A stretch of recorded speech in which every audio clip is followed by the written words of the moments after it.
Hi అండి, నమస్తే. ఈరోజు మన కిచెన్లో గులాబీ పువ్వులని చాలా ఈజీగా ఎలా ప్రిపేర్ చేసుకోవాలో ఈ వీడియోలో మీకు చూపిస్తాను. ఈ గులాబీ పూలు అచ్చం స్వీట్ షాప్లో ప్రిపేర్ చేసినట్లే చాలా క్రిస్పీగా ఉంటాయండి. పిల్లల నుంచి పెద్దవాళ్ళు కూడా ఇష్టంగా తింటారు. వీటిని తయారు చేయడానికి ఎక్కువ టైం కూడా పట్టదు. అలాగే చాలా సింపుల్ ప్రాసెస్తో ప్రిపేర్ చేసుకోవచ్చు. ఈ గులాబీ పూలు తయారు చేయడానికి మనకి ముందుగా గులాబీ గుత్తి కావాలి కదండి. ఈ గులాబీ గుత్తి కొత్తగా తీసుకున్నట్లయితే ఒక 2 రోజుల వరకు నూనెలో ఇలా పెట్టేసేయాలి. గులాబీ పువ్వులు తయారు చేయడం కోసం ఒక గిన్నెలోకి 1 కప్పు వరకు మైదా పిండిని తీసుకున్నాను. అలాగే సేమ్ అదే కప్పుతో 1 కప్పు వరకు బియ్య పిండిని తీసుకున్నాను. నెక్స్ట్ ఇప్పుడు కొంచెం ఉప్పుని, అలాగే అదే కప్పుతో 1/4 కప్పు వరకు బెల్లం తురుముని తీసుకున్నాను. నెక్స్ట్ మళ్ళీ అదే కప్పుతో 1/4 కప్పు వరకు నీళ్ళని తీసుకొని అంతా కూడా చక్కగా కలిపేసేయాలి. నీళ్ళు ఒకేసారిగా ఎక్కువ వేయకుండా 1/4 కప్పు వరకు నీళ్లు వేసి అంతా కూడా కలిపేయాలి. వీడియోలో చూపిస్తున్న విధంగా ఇలా కొంచెం గట్టిగానే కలుపుకోవాలండి. బెల్లం తురుము కరిగేసరికి పిండి కాస్త లూజ్ అవుతుంది కాబట్టి ఇలా గట్టిగా కలిపి అంతా కూడా చక్కగా సర్ది మూత పెట్టి 3 నుంచి 4 గంటల పాటు పక్కన పెట్టేసేయాలి. మధ్య మధ్యలో మూత తీసి కలుపుకుంటూ ఉండాలి. ఇక్కడ చూడండి, నేను 4 గంటల పాటు పిండి నాననిచ్చి ఆ తర్వాత మళ్ళీ చూస్తున్నాను. ఇక్కడ చూడండి, బెల్లం అంతా కూడా చక్కగా కరిగింది. ఎక్కడైనా బెల్లం గడ్డలు ఉన్నట్లయితే బ్రేక్ చేసుకోవాలి. ఇప్పుడు గులాబీ పువ్వులు తయారు చేయడానికి తగినట్లుగా పిండి కన్సిస్టెన్సీని అడ్జస్ట్ చేసుకోవాలి. కొంచెం వాటర్ పోసి అంతా కూడా ఇలా కలుపుకోవాలి. వీడియోలో చూపిస్తున్న విధంగా పిండి ఇలా స్పూన్కి కోట్ అయితే సరిపోతుంది.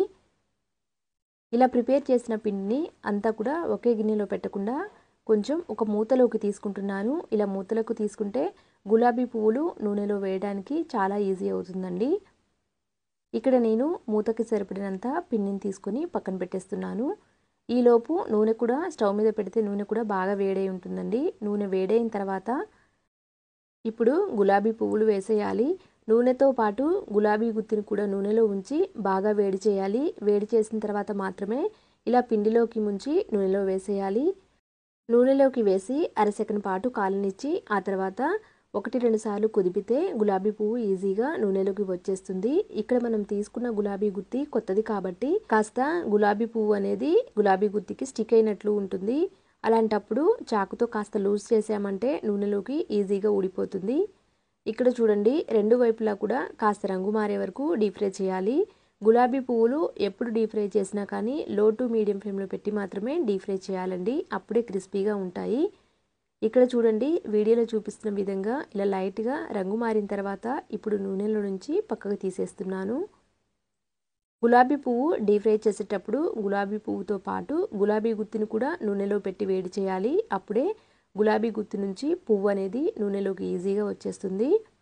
గులాబీ గుత్తి బాగా వేడైన తర్వాత పిండిలోకి ముంచి ఒక 2 సెకండ్ల పాటు ఉంచి ఆ తర్వాత నూనెలోకి వేసేయాలి. నూనెలోకి వేసి ఒక అరసెకండ్ పాటు కాలనిచ్చి కుదిపాలండి. ఇక్కడ చూడండి, కాస్త స్టిక్ అయినట్లు అనిపిస్తే చాకుతో విడదీసి ఇలా వేసేయాలి. ఒక 5-6 వరకు ఇలానే అంటుకుపోతాయి. ఆ తర్వాత ఈజీగా గులాబీ పువ్వులు ప్రిపేర్ చేసుకోవచ్చు. అది కూడా కొత్తది కాబట్టి ఇలా ఉంటుందండి. ఒక 2-3 సార్లు ప్రిపేర్ చేసామంటే గులాబీ పువ్వులు ఈజీగా తయారు చేసుకోవచ్చు. కొత్త గులాబీ గుత్తితో గులాబీ పువ్వులు తయారు చేసుకోవాలి అంటే గులాబీ గుత్తిని నీట్గా క్లీన్ చేసిన తర్వాత తడి లేకుండా శుభ్రంగా తుడిచి ఆ తర్వాత నూనెలో ఒక 2-3 రోజుల పాటు నాననివ్వాలండి. అప్పుడే గులాబీ పువ్వులు ఈజీగా ప్రిపేర్ చేసుకోవచ్చు. లేకపోతే అంటుకుపోయి చాలా చికాకు పెడతాయి. ఇక్కడ చూడండి, రెండోసారి వేసిన గులాబీ పువ్వు కూడా చక్కగా ఫ్రై చేసి పక్కకు తీసేస్తున్నాను. ఇలానే ఎన్ని కావాలంటే అన్ని తయారు చేసుకోవచ్చు. గులాబీ పువ్వులు అచ్చం స్వీట్ షాప్లో ప్రిపేర్ చేసినట్లే క్రిస్పీగా రావాలి అంటే మైదా పిండి ఏ కప్పుతో తీసుకుంటామో సేమ్ అదే కప్పుతో బియ్య పిండి కూడా తీసుకోవాలండి. 1 కప్పు వరకు మైదా పిండి తీసుకుంటే సేమ్ అదే కప్పుతో 1 కప్పు వరకు పొడి బియ్య పిండిని 1/4 కప్పు వరకు బెల్లం తురుముని తీసుకుంటే సరిపోతుంది.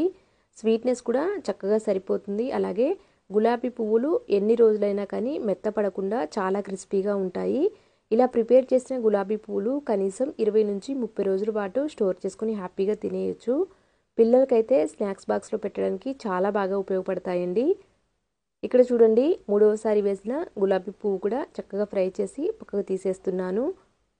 గులాబీ పువ్వులు ప్రిపేర్ చేసేటప్పుడు గులాబీ గుత్తిని పిండిలో నిండా ముంచకూడదండి. కొంచెం గ్యాప్ ఉండేటట్లు ఇలా ముంచి నూనెలోకి వేసామంటే గులాబీ పువ్వు అనేది గులాబీ గుత్తి నుంచి ఈజీగా నూనెలోకి ఊడిపోతుంది. ఇక్కడ మనం ఈ గులాబీ పువ్వులు తయారు చేయడానికి మైదా పిండి తీసుకున్నాం కదా. మైదా పిండి ఇష్టం లేకపోతే గోధుమ పిండితోనైనా తయారు చేసుకోవచ్చు. కాకపోతే మైదా పిండితో ప్రిపేర్ చేసామంటే అచ్చం స్వీట్ షాప్లో తయారు చేసినట్లే క్రిస్పీగా ఉంటాయి. ఇక్కడ చూడండి 2 పువ్వులని ఒకేసారి వేసి డీప్ ఫ్రై చేస్తున్నాను. ఒక గులాబీ పువ్వు వేసిన తర్వాత కాస్త కాలనిచ్చి మళ్ళీ రెండవ గులాబీ పువ్వును కూడా వేశాను. ఈ గులాబీ పువ్వులని ఖచ్చితంగా లో టు మీడియం ఫ్లేమ్లో పెట్టి మాత్రమే డీప్ ఫ్రై చేయాలండి. అప్పుడే క్రిస్పీగా ఉంటాయి. హై ఫ్లేమ్లో పెట్టి డీప్ ఫ్రై చేశారు అంటే క్రిస్పీగా రాకుండా చాలా మెత్తగా ఉంటాయండి. తినేటప్పుడు అస్సలు బాగుండవు. ఇక్కడ చూడండి రెండింటిని కూడా లో ఫ్లేమ్లో పెట్టి రెండు వైపులా కూడా ఇలా తిప్పుకుంటూ చక్కగా డీప్ ఫ్రై చేసుకోవాలి. ఇక్కడ మనం కొంచెం క్వాంటిటీని ప్రిపేర్ చేసాం కాబట్టి చాలా త్వరగానే అయిపోతాయండి. అయితే ఎక్కువ క్వాంటిటీ గులాబీ పువ్వులు తయారు చేస్తున్నప్పుడు పిండి ఒకేసారి కలిపేసి అంతా పిండిలో గులాబీ గుత్తి ముంచకుండా కొంచెం కొంచెం పిండిని ఒక మూతలోకి తీసుకొని మనం ఇప్పుడు ప్రిపేర్ చేసినట్లుగా తయారు చేసామంటే పిండి కూడా గట్టిపడదండి. ఒకవేళ పిండి చిక్కబడ్డట్లు అనిపిస్తే కొంచెం వాటర్ వేసి అంతా కూడా కలిపి మళ్ళీ గులాబీ పువ్వుల్ని తయారు చేయాలి. ఇక్కడ చూడండి అన్నీ కూడా ప్రిపేర్ చేసి ఒక ప్లేట్లోకి తీసుకున్నాను. చూశారు కదండి చాలా క్రిస్పీగా పర్ఫెక్ట్గా గులాబీ పువ్వులు ప్రిపేర్ అయ్యాయి.